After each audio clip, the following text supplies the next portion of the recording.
Benvinguts a Infància Robada. Soc en Santiago. I jo sóc la Denise. Avui veurem com la recerca, el suport i la solidaritat poden transformar la vida dels infants amb càncer.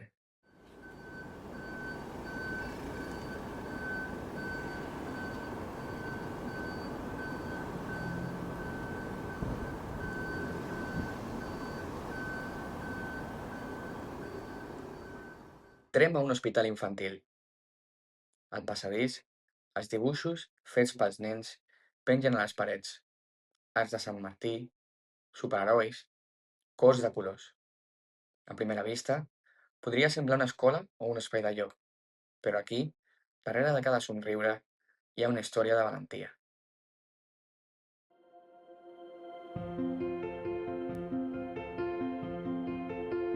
Els hospitals de càncer infantil no són espais de silenci, són jocs plens de vida.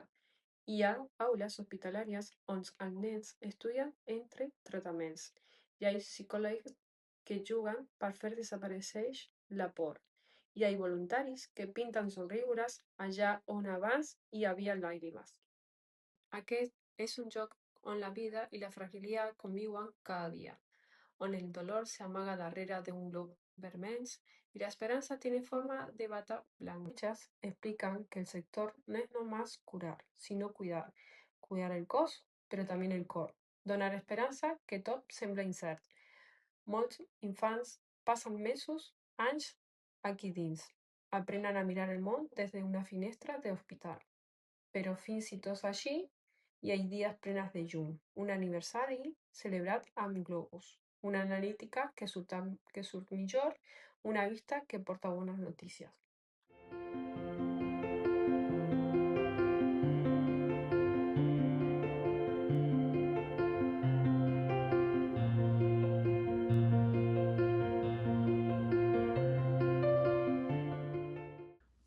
El futur de molts d'aquests infants depèn de la recerca. Gràcies als avenços científics, avui més del 80% dels nens amb càncer sobreviuen. A Catalunya, hospitals com el Sant Joan de Déu o la Vall d'Hebron són referents internacionals. Aquí s'investiguen tractaments personalitzats, teràpies immunològiques i nous fàrmacs que ataquen només les cèl·lules malignes. La ciència és l'altra cara de l'esperança. Darrere de cada prova hi ha anys d'estudi, equips interdisciplinaris i, sobretot, una pregunta que encara ens mou. Com podem fer que cap infant perdi la seva infància per culpa d'una malaltia?